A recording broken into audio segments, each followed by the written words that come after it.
집합금지 조치 완화와 거리두기 단계 조정 여부를 오는 16일에 발표합니다. 자영업자와 소상공인들이 기대를 걸고 있는 가운데 경제적 피해를 줄일 수 있는 방역 대책이 나올지 주목됩니다. 경북 상주의 종교시설 BTJ 열방센터 관련 확진이 전국으로 확산되고 있습니다. 하지만 방문자 진단검사가 저조하고 센터 측의 명단 제출이 늦어지는 등 방역당국이 역학조사에 어려움을 겪고 있습니다. 대설주의보가 발효된 수도권 곳곳에 눈이 내려 퇴근길 교통정체가 빚어졌습니다. 서울시는 비상대응 단계를 2단계로 올려 제설 작업을 벌이는 한편 지하철 등 대중교통 운행을 늘렸습니다. 미국 바이든 대통령 당선인 취임식을 앞두고 워싱턴 DC 일대 비상사태가 선포됐습니다. 미 하원은 내란 선동 혐의로 트럼프 대통령 탄핵안을 공식 발의하고 현지 시간 수요일에 표결하기로 했습니다. 급등세를 보이던 증시가 22포인트 남짓 떨어지며 이틀 연속 숨고르기를 하는 모습입니다. 그동안 가파르게 오른 게 부담으로 작용하고 있다는 분석이 많은 가운데 공매도 금지 기간이 예정대로 3월 15일 종료된다고 금융당국이 밝혔습니다.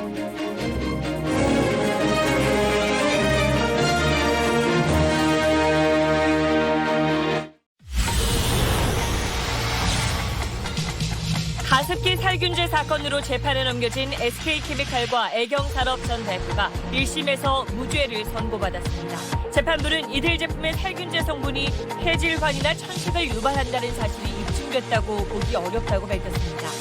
피해자들은 도저히 납득할 수 없다며 우려했습니다.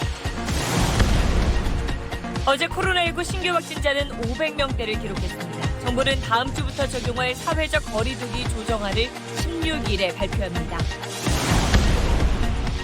오늘 오후 중부지방에 또 한방 눈이 내렸습니다. 눈은 지역에 따라 내렸다 그치기를 반복할 것으로 예보되는데 눈길 교통 혼잡이 우려됩니다. 개인 투자자의 증시 참여가 크게 늘고 있는 가운데 공매도 재개에 대한 논란이 뜨겁습니다. 오는 3월 15일 공매도 금지 종료를 앞두고 여당 일각에서도 공매도 재개에 반대하는 목소리가 나오고 있습니다.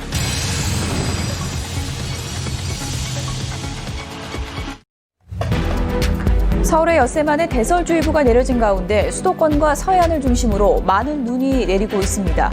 특히 눈구름이 동쪽으로 이동하면서 퇴근길 눈 내리는 지역은 더 늘어날 것으로 보여 퇴근길 혼잡이 예상됩니다. 코로나19 신규 확진자가 지난주보다 1,200명이 줄어드는 등 감소세를 보이는 가운데 정부가 오는 16일 거리두기 조정안을 발표합니다. 또 단계 조정과 별개로 실내 체육시설과 학원 등 집합금지시설의 단계적 허용 방안도 검토하고 있습니다. 대법원 양형위원회가 산업 현장에서 안전보건조치 위반으로 노동자가 사망할 경우 최대 징역 10년 6개월까지 선고하도록 하는 등 처벌 기준을 대폭 강화했습니다. 양형위원회는 다음 달 5일 공청회를 열고 29일 전체 회의에서 최종안을 의결합니다. 오는 20일 바이든 당선인의 대통령 취임식을 앞두고 폭력 사태가 발생할 가능성이 커지자 워싱턴 DC에 비상사태가 선포됐습니다. 취임식 일주일 전인 13일부터 주 방위군이 투입돼 워싱턴 DC를 전면 봉쇄하고 의사당 주변에 일반인 접근이 제한됩니다.